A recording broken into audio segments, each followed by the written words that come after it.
Supreme রায় TET pass করতেই হবে 3 লক্ষ শিক্ষককে। অনেকেই জেনে গেছো বিষয়টা কি, কিন্তু বিষয়টা একটু ডিটেলসে যদি আমি তোমাদের সামনে তুলে ধরি তাহলে তোমরা পরিষ্কারভাবে বুঝতে পারবে যে বিষয়টা আসলে সূত্রপাত কোথায়। দেখো, বিষয় হচ্ছে যে আমাদের এখানে আমাদের ভারতবর্ষে রাইট টু এডুকেশন যে অ্যাক্ট যেটা চালু হয়েছিল, যেটা আমরা RT 2009 বলি, যেটা 2010 থেকে যেটা চালু হয়েছে, তো সেই RT অ্যাক্টটাই হচ্ছে এই যে নতুন করে শিক্ষকদের, কর্মরত শিক্ষকদের, পুরানো শিক্ষকদের যে পরীক্ষা নেওয়ার যে বিষয়টা উঠে আসছে, তার সূত্রপাত হচ্ছে সেই RT অ্যাক্ট 2009। দেখো, RT অ্যাক্ট হচ্ছে শিক্ষার অধিকার আইনের সংক্রান্ত যে একটা আইন 2009-এ হয়েছিল। সেই আইনটা তোমরা কম বেশি প্রত্যেকেই জানো, যারা বিষয়গুলির সঙ্গে যুক্ত আছো, DLED BEd করেছো বা এরকম শিক্ষকতা পেশায় আসার জন্য বিভিন্ন রকম পরীক্ষাগুলো দাও।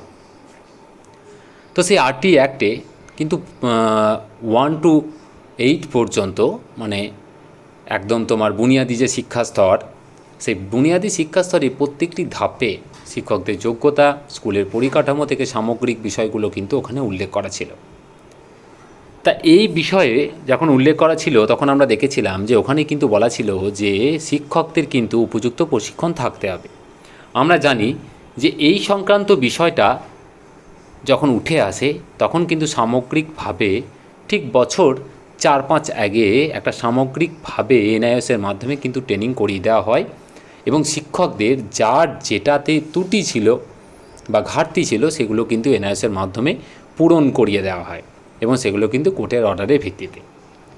এবার বিষয়টা হচ্ছে যে ঠিক সেই রকমই একটা বিষয় এখানে উঠে এসছে যে আগে যাদের HS-এর নাম্বার ছিল না তাদের তো 50% করিয়ে দেওয়া হয়েছে, যাদের ট্রেনিং কোয়ালিফিকেশান ছিল না তাদের বিভিন্ন ODL মোডে বা NIOS-এর মাধ্যমে কিন্তু তাদেরকে ট্রেনিংগুলো করিয়ে দেওয়া হয়েছে, সেটা SSK MSK থেকে শুরু করে প্রত্যেকটা শিক্ষা প্রতিষ্ঠানে যুক্ত শিক্ষক শিক্ষিকাদের জন্য। এবার যে বিষয়টা হলো সেটা হচ্ছে টেট। দেখো, RT অ্যাক্টে কিন্তু টেট একটা কিন্তু ম্যান্ডেটারি ছিল এবং বিষয়টা হচ্ছে যে যে কোনো শিক্ষককে প্রায় প্রাথমিক স্তরে, বুনিয়াদি স্তরে শিক্ষক হতে গেলে তাকে কিন্তু টেট কোয়ালিফাই করতেই হবে। এবার এখানে অনেক রকম কন্ট্রোভার্সি আছে, কারণ কিছু অর্ডারে রেট্রোস্পেক্টিভ এফেক্ট থাকে কি থাকে না এই বিষয়গুলো দেখো পুরোপুরি আইনের বিষয় এবং আইনই আমাদের সম্মানীয় আদালত এগুলো কিন্তু বিচার করবেন এবং ওনারা যে রায় দেবেন সেটা আমাদের সকলকেই কিন্তু মানতে হবে।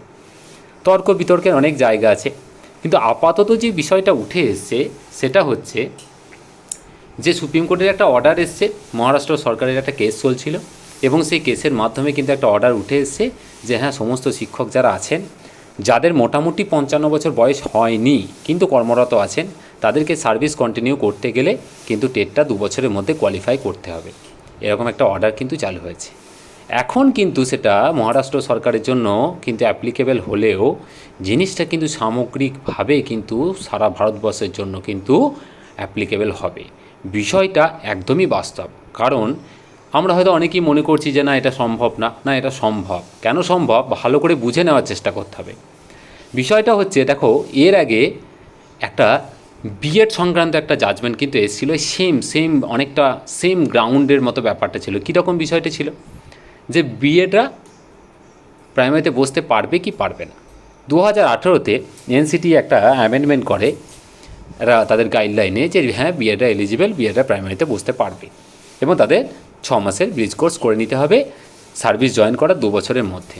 তার পরবর্তী সময়ে কিছু মামলা হয়, সুপ্রিম কোর্টে যায়, বিভিন্ন রাজ্য পরবর্তী সময়ে সেখানে যোগ দেয় এবং দেখা যায় যে সুপ্রিম কোর্ট থেকে একটা জাজমেন্ট আসে যে না, বিএডরা এলিজিবল না, বিএডরা শুধুমাত্র হাই স্কুল বা তোমার আপার প্রাইমারি লেভেল থেকে কিন্তু এলিজিবল এবং সেটা কিন্তু সবাই মানতে কিন্তু সব রাজ্যকে কিন্তু মেনে নিতে বাধ্য হয়, রিভিউ পিটিশন করেও কিন্তু লাভ হয়নি।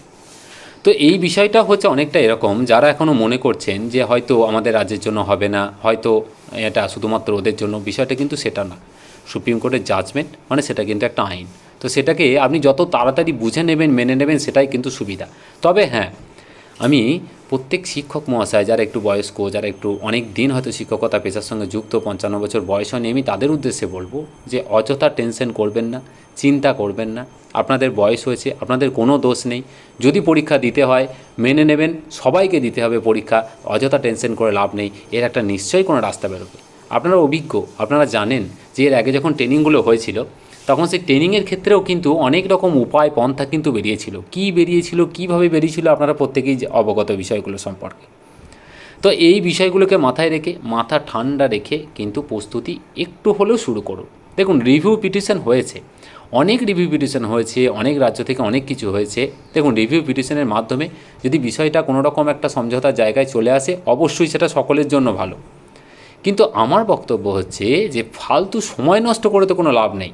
কারণ যদি আপনি একটু একটু করে প্রস্তুতিটা শুরু করে দেন, তাহলে সুবিধাটা আপনাদের নিজেদের জন্য হবে যে আপনি একটু আগিয়ে থাকবেন। কারণ সুপ্রিম কোর্টের জাজমেন্টে রিভিউয়ের কিন্তু জাজমেন্ট চেঞ্জ হওয়ার পার্সেন্টেজটা কিন্তু তুলনামূলক অনেক কম। তো কাজেই প্রত্যেকেই প্রস্তুতি নিতে থাকুন। আমি নতুন শিক্ষকদেরও বলবো যে আপনারা প্রস্তুতি নিন। হ্যাঁ, আপনাদের হয়তো যারা টেট কোয়ালিফাই করে আছেন তাদের অবশ্যই লাগবে না, কিন্তু নিতে ক্ষতি কি, নিয়ে রাখতে পারেন। আপনাদের যদিও লাগবে না, কারণ টেট কোয়ালিফাই যেহেতু আপনারা, তো আর পুরাতন যারা আছেন তাদেরকে অবশ্যই সাহায্যের হাত বাড়িয়ে দিন। কারণ ওনারা অনেক বয়স্ক, তখন টেটের বিষয়টা ছিল না, সাইকোলজি, পেডাগজি, বিভিন্ন রকম জটিলতার বিষয়গুলো আছে। তা সেই বিষয়গুলো আপনার যে সহকর্মী আছেন, যারা সিনিয়র টিচার আছেন, তাদেরকে একটু সহযোগিতা করুন। দেখুন, এই বিষয়টা একটা অফিসিয়াল নোটিফিকেশান বেরিয়েছে, আপনারা প্রত্যেকেই হয়তো দেখেছেন, যে West Bengal board of primary education থেকে, এবং 15 দিনের মধ্যে কিন্তু বিভিন্ন চেয়ারম্যানদেরকে বলেছে যে এসআই অফিস থেকে কালেক্ট করতে, যে কোন কোন টিচাররা এই টেট কোয়ালিফাই করেননি তাদের তথ্য ডেটাগুলোকে কিন্তু কালেক্ট করতে বলেছেন। অনেক সার্কেল থেকে এই ডেটাগুলো কালেকশনের কাজ শুরু হয়ে গেছে, এবং তারা গ্রুপে ভেরিফাইড যে গ্রুপ আছে, সার্কেল গ্রুপে পোস্টও হচ্ছে। অযথা টেনশন করছেন অনেক টিচার, অনেক শিক্ষক শিক্ষিকা। তো এই দেখুন সেই অফিসিয়াল নোটিফিকেশান যেটা বলছিলাম, যেটা 22 তারিখে যে অর্ডারে যে অফিসিয়াল নোটিফিকেশান, প্রত্যেকেই অলরেডি দেখে ফেলেছেন। আর এই সংক্রান্ত দেখুন একটা খবর, দেখুন আমি আপনাদের দেখাচ্ছি, যেটা আজকের খবর। দেখুন, সুপ্রিম কোর্টে রিভিউ পিটিশন করুক রাজ্য, দাবি শিক্ষকদের। হ্যাঁ, অবশ্যই কিছু শিক্ষক অবশ্যই দাবি রেখেছেন, বিভিন্ন শিক্ষা সেল থেকে শুরু করে বিভিন্ন শিক্ষক সংগঠন, শিক্ষামন্ত্রী থেকে শুরু করে সবার কাছে চিঠি লিখছেন যে হ্যাঁ অবশ্যই আমাদের রাজ্য থেকে কিন্তু এখনও পর্যন্ত কোনো রিভিউ পিটিশন করা হয়নি, এটা বাস্তব। মানে সরকারের তরফ থেকে কিন্তু কোনো রকম, বা পর্ষদের তরফ থেকে কিন্তু এখনও পর্যন্ত কিন্তু রিভিউ পিটিশন করা হয়নি। তাই প্রত্যেকে দাবি রাখছেন যে যদি কোনো রিভিউ পিটিশন করা হয়, আমার মনে হয় অবশ্যই কিন্তু রিভিউ পিটিশন করা উচিত সকল শিক্ষকদের স্বার্থে। আর দেখুন, এখানে যেটা বলেছে যে টেট উত্তীর্ণ না হলে পরীক্ষায় বসতে হবে প্রাথমিক শিক্ষকদের। প্রত্যেকেই জানেন, যারা টেট কোয়ালিফাই করেননি তাদেরকে পরীক্ষায় বসতে হবে। ইতিমধ্যেই সুপ্রিম কোর্টে গেছে কেরল এবং তামিলনাড়ুর মতো রাজ্য। হ্যাঁ, কেরল, তামিলনাড়ু কিন্তু রিভিউ পিটিশন করেছে। আমি আরেকটা খবর আপনাদের ছোট করে দিয়ে রাখছি শেষে, আমি এই বিষয়টা একটু দেখিয়ে নিই। দেখুন, টেট পাস না হলে ফের বসতে হবে পরীক্ষায়, সর্বোচ্চ আদালতের নির্দেশের পর তৎপর হলে পর্ষদ। রাজ্যে এই মুহূর্তে প্রাথমিক শিক্ষক প্রায় 1.5 লক্ষ প্রাথমিক শিক্ষক, এবং তার অধিকাংশই ধরে রাখুন মোটামুটি সংখ্যাটা প্রায় 1 লাখের কাছাকাছি হবে, যে ক্ষেত্রে কিন্তু টেট কোয়ালিফাইড নন। 1 লাখের কাছাকাছি হবে, একটু কম হতে পারে। এবং পর্ষদ কিন্তু তার কাজ শুরু করে দিয়েছে, কোনো রকম রিভিউ পিটিশন আপাতত কিন্তু হয়নি। তাই আমি বলবো, প্রত্যেকের কাছে অনুরোধ করব যে আপনারা যারা একটু পুরনো টিচার আছেন, তারা কিন্তু আপনারা মোটামুটি কিন্তু প্রস্তুতি শুরু করে দেন। একটু একটু করে সিলেবাস যেটা আছে টেটের, আমি ওই বিষয়ে ডিটেলসে ভিডিও আনবো। যদি আপনাদের কোনো সহযোগিতা দরকার হয় অবশ্যই আমাকে কমেন্ট করে জানাবেন। আর একটা জিনিস আমি ঠিক অথেন্টিক না, রিভিউ পিটিশন হচ্ছে, উত্তরপ্রদেশেও একটা হয়েছিল, তো শোনা যাচ্ছে যে নাকি উত্তরপ্রদেশের রিভিউ পিটিশনটা সেরকমভাবে কার্যকরী হয়নি। তো বিষয়গুলো একটু অবগতির জন্য জাস্ট আপনাদের জানাচ্ছি, ভয় পাওয়ানোর কোনো সিস্টেম নেই, কোনো রকম উদ্দেশ্য নয়।